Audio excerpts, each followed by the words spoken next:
Holy Gospel of our Lord Jesus Christ according to Mark. When the Sabbath was over, Mary Magdalene and Mary the mother of James and Salome bought spices so that they might go and anoint him. And very early on the first day of the week, when the sun had risen, they went to the tomb. They had been saying to one another, "Who will roll away the stone for us from the entrance to the tomb?" When they looked up, they saw that the stone, which was very large, had already been rolled back. As they entered the tomb, they saw a young man dressed in a white robe sitting on the right side, and they were alarmed. But he said to them, "Do not be alarmed. You are looking for Jesus of Nazareth, who was crucified. He has been raised. He is not here. Look, there is the place they laid him. But go and tell his disciples and Peter that he is going ahead of you to Galilee. There you will see him just as he told you." So they went out and fled from the tomb, for terror and amazement had seized them, and they said nothing to anyone, for they were afraid. The Gospel of the Lord. Thank you.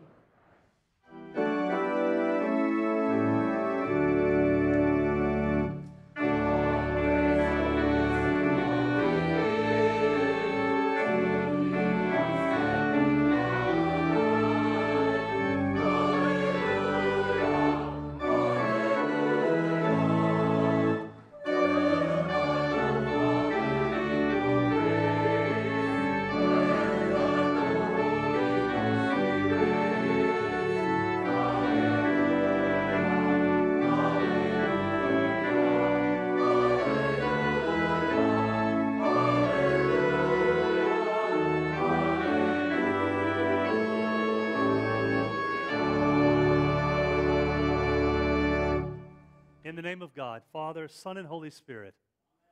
Please be seated. Good morning, everyone.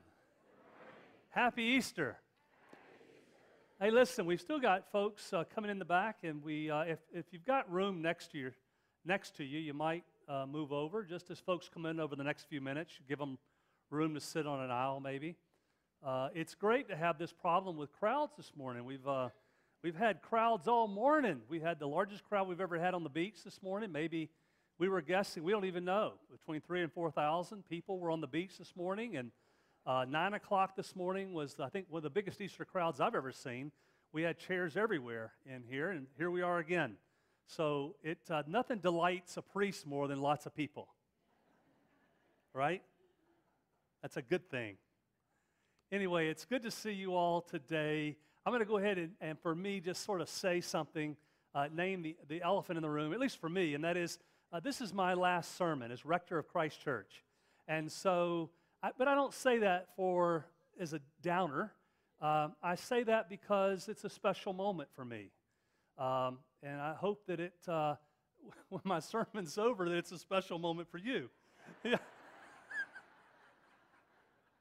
Maybe I should just quit now. Just leave you with memories, right? Oh, Lord help us. So anyway, this is a real joy for me today. It's been that kind of a day, all day. And I'm delighted to be able to share my last sermon as a parish priest. I look forward to preaching other sermons in the future, but just won't be as a rector of Christ Church, and it won't be as a parish priest. So this is a big, big day for me. Easter is simply, for us as people of faith, Easter is simply our celebration of the fact that this love that came into the world in Jesus the Christ, this love that saves us a little bit more every day, that is always, I think, trying desperately to set us free, to realize our human potential. This love, death could not hold. Not even death itself could quiet the power of this love, this saving love. And if you went home just with that, you'd have enough. What that means is, as people of faith, the more that I bathe in and spend time in the power of this saving love, this liberating love, the more I'm going to realize my human potential, my spiritual potential as a human being. And so, I want you to hear that this morning because my angle on today's text, gospel text from Mark, is focusing on the women in the story, at least starting there. And what I think they found, the question I had this week was I was trying to figure out what would move them? What gave them the courage, even the courage? I mean, this man was seen as scandalous at the time. He died a horrible death. And what gave them the courage? What was it that moved them or drove them to get up on that morning after the Sabbath, in the darkness of that morning, to go out as a group of women to secure the finest of spices, which I'm sure was not easy for them to find, to anoint his body? They didn't even think I'm not even sure they thought they were going to be able to get to his body, because there's a question of, will somebody be there to help us roll the stone away, right? They're not even sure what they're going to find when they get there. But the question for me this week is, what was really driving them to be there in that moment when others were hiding, when others were trying to get away as fast as they could from Jerusalem? What moved that band of women? And they're in every gospel account, that group of women. What was it? The more I pondered that, there was an African bishop. I heard him sing a song recently, and these words really captured me, and they're words that I've held on to in recent weeks. This African bishop sang a song about God's love, and he was singing it to a parishioner of his in a desperate moment. And he sang with the mother of this child, this mother who lost her child. He began to sing about God's love is what wipes away our tears. God's love, he went on to sing, is what drains our fears. Is what drains our fears. And it was with that in mind that I began to understand, I think, where these women were this morning, what they were thinking. You see, I think that what happened was they had an experience. Their lives collided with a love that was, we all know, extraordinary. It was unlike anything they'd ever experienced before. The plight of women at that time was pretty dark and desperate. And so here was this love, this God's love embodied in the life of this man Jesus, the one we call the Christ. And in their time spent with him, they were held by a love unlike anything they'd ever experienced. It was so encouraging and full of hope. Again, it was so liberating. It challenged them to dream again and to wonder about their own human potential and maybe their own purpose for being. But most of all, you know what it was? God's love, the bishop sang, drains us of our fears. You know what they found in him that they'd never found anywhere else, more than anything else in life? They found in the power of that love a safety. They were safe.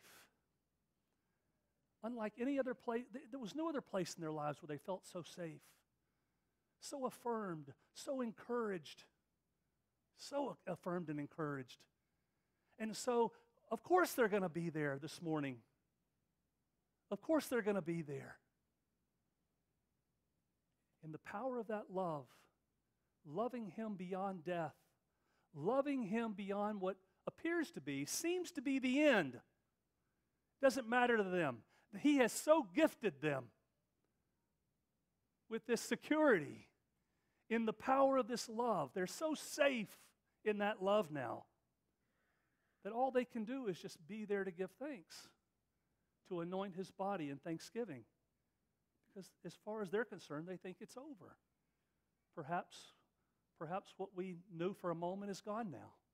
And so they make their way there to honor a life that has changed their lives, that has, again, raised them up and given them hope and new perspective and a fresh disposition on life, a fresh understanding of who they are, that they are valued. and that they have purpose. So all this going through my mind, of course, and then I heard this song this past week. It was a song from, this is really funny. How many of you remember the animated film Camelot? Okay, look, this is more hands than 9. I got about a dozen hands here. At 9 o'clock, I couldn't find a hand. And this goes back about 20 years. The animated film Camelot came out about 20 years ago. And most folks don't remember the animated film. What they remember is a piece of music that was part of the score in that film. And this past week, Andrea Bocelli and Celine Dion sang it in my hearing. And not personally, of course. I called them, they came over.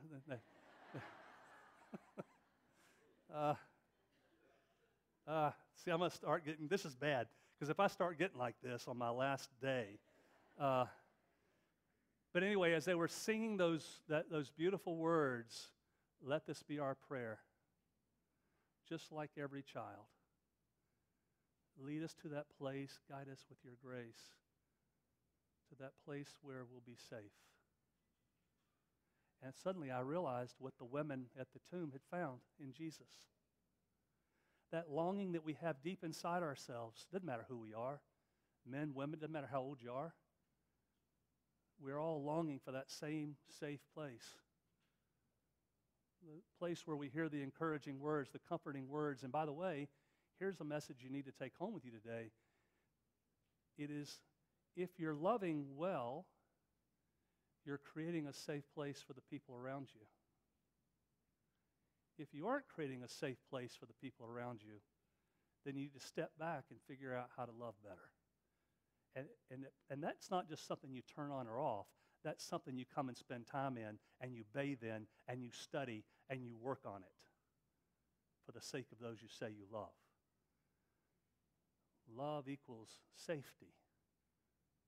Love equals safety. I've asked the choir, a couple of choir members, to sing that for me. Can you sing? They're just going to sing the chorus for me this morning, because I want you to know what I'm talking about. What peace.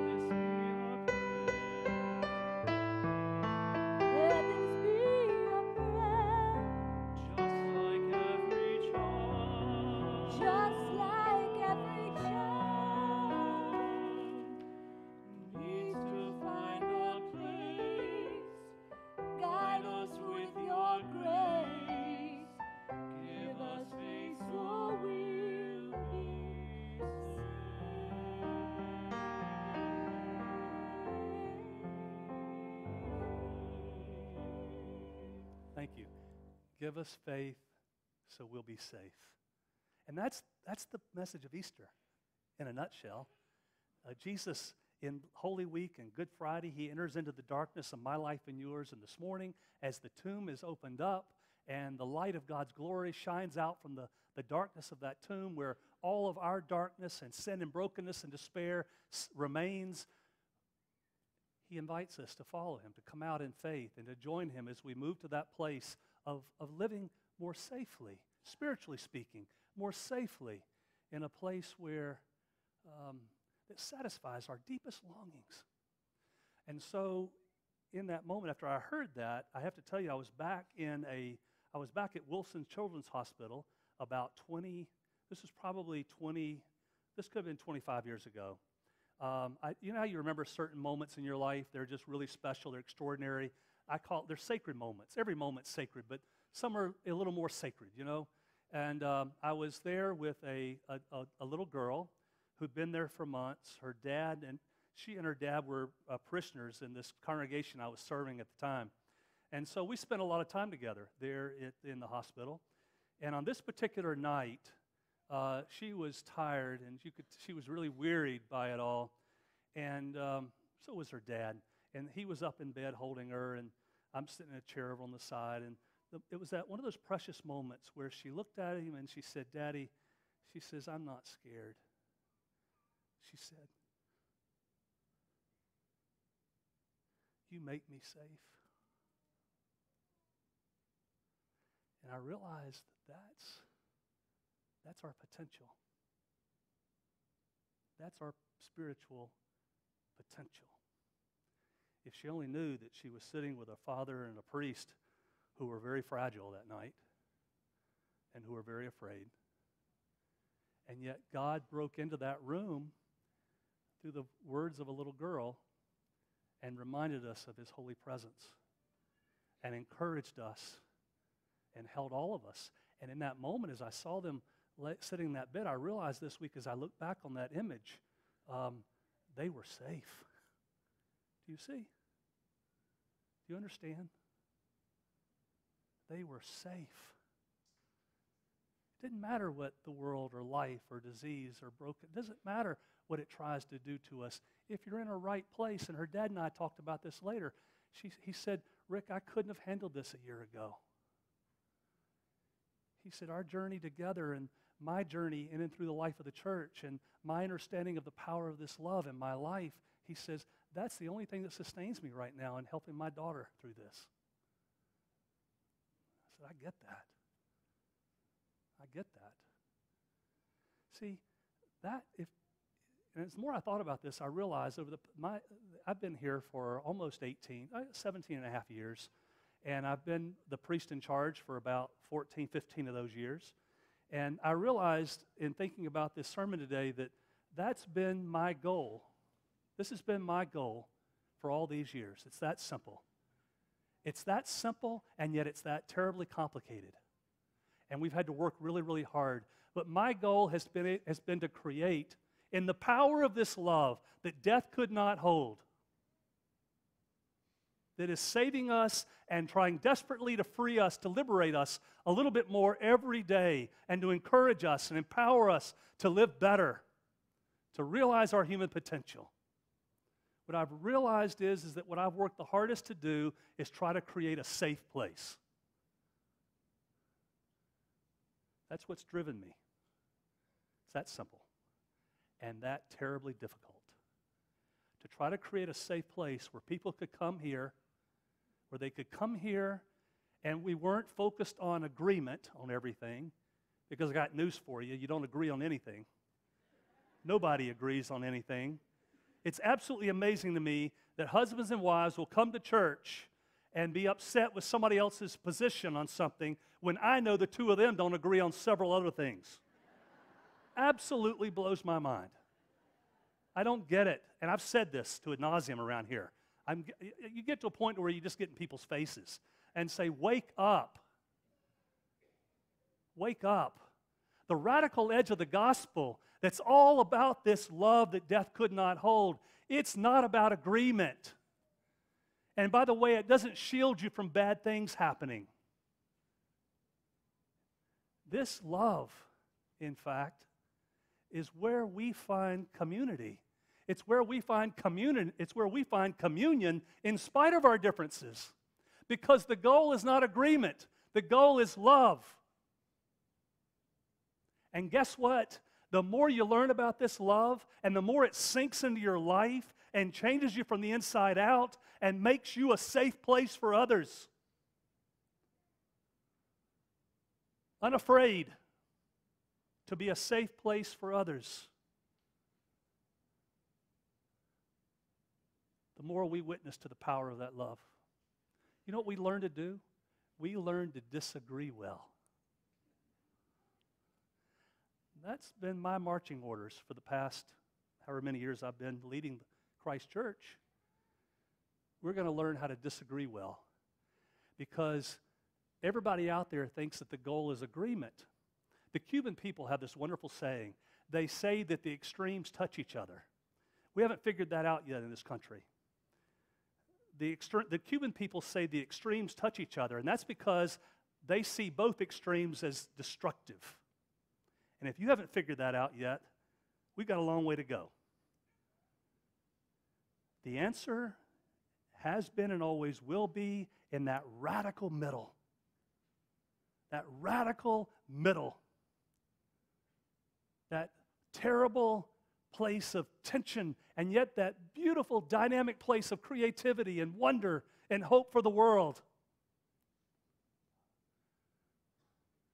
It's mine and yours to learn to witness something that's greater than ourselves, something that has the power to change the world. It's all wrapped up in the power of this love. And again, the more that you and I tap into that power and live it, the world, others around us begin to feel safe. They're encouraged to come closer and wonder out loud with us. I told this story again and I'm closing. I'm getting close. My problem this morning is there's so much I want to say, and you can't. But I'm going to tell a story I've told before because it really is I have two moments in my life here that were just extraordinary to me. One was when a young man in the back of my adult forum said, "I don't believe in the resurrection." And that to me was wonderful. It was beautiful because we had created a safe place for him to say that. I didn't agree with him, but he knew he was welcome here and that we were going to let him learn about all these things and the power of that love that we would have for him and that we would expect him to have for us. The other moment was a moment when somebody walking by my office said one morning, sort of yelled in, "Hey, Rick," and I said, "Hey," and I said, "What you doing?" He said, "Going to play golf." I said, "Who you going with?" And he said, "So-and-so." So I'm sitting there working away at my desk, and he's gone. And about a couple minutes later, I realized who he just said. And I said, "There's no way those two are playing golf together." It just, you know how you have one of those moments? Jumped up from my desk and ran out to the parking garage. And they were still there pulling out of the parking deck. And I'm like, "Roll it down." And I'm like, "The two of you?" And the one who came to the office says, "I know. It's too late. We love each other." There is no more red person at Christ Church. There is no more blue person at Christ Church. Greater than what divides them is this love that has empowered them to create a safe place in which to dwell. And that's what has spilled over. It's that very thing that has spilled over onto this community. We don't compromise ourselves at all. We just encourage. We create a safe place for people to come in. We encourage very dynamic, open, honest conversation. And we believe somehow in that marvelous, messy tension that we're tapping into a greater truth and a power of a love to save us all, to set us free, to save us a little more every day. And I need you to believe in that. I need you to believe in that. I need you to hope for that. I need you to live it. I need you to study it. I need you to worship it. I need you to not settle for anything less, because if you choose not to settle for anything less, it's the greatest gift you give to your family and your coworkers and all those you love. And what a great blessing to the world. Let this be our prayer. Just like every child, guide us with your grace. Lead us with faith, through faith. Lead us to that place where we can all feel safe. Safe in your loving arms. Amen.